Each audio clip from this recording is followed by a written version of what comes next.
In today's video, I'm going to teach you how to add navigation in Flutterflow. To get started, open Flutterflow and sign in to your account. Once you're inside the dashboard, open the project where you want to add a navigation bar. This is the project we'll be working in for the rest of the tutorial, so make sure you're on the correct app before moving forward.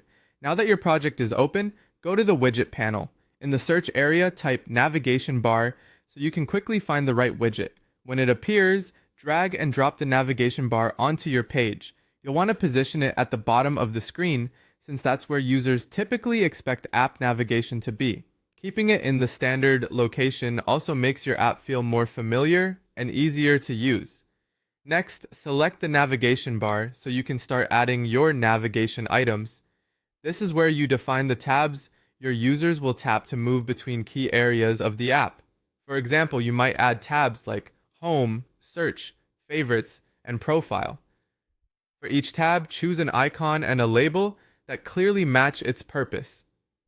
Try to keep these labels short and recognizable so the navigation stays clean and intuitive. Once your tabs are in place, the next step is to connect each one to the correct page. Select one navigation item, then open the Actions panel. Click Add Action, choose Navigate to, and then select the page you want that tab to open.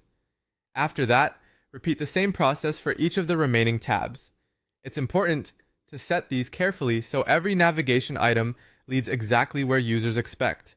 After the functionality is set up, you can customize the look of the navigation bar. Change the background color to match your app's overall style. Then adjust the selected and unselected icon colors so users can easily tell which tab is active. You can also update the text style and icon size and fine-tune the height and spacing to better fit your design. These visual adjustments help the navigation feel polished and consistent with the rest of your app. To make this navigation available throughout your app, add the same navigation bar to each main page. On every page, update the selected tab so it correctly reflects the screen the user is currently viewing. If your Flutterflow plan supports reusable components, you can also create the navigation bar as a reusable element to save time and keep everything consistent. Finally, click Run or Preview to test your app. Tap each navigation item and confirm that every tab opens the correct page. Also check that the active tab is highlighted properly.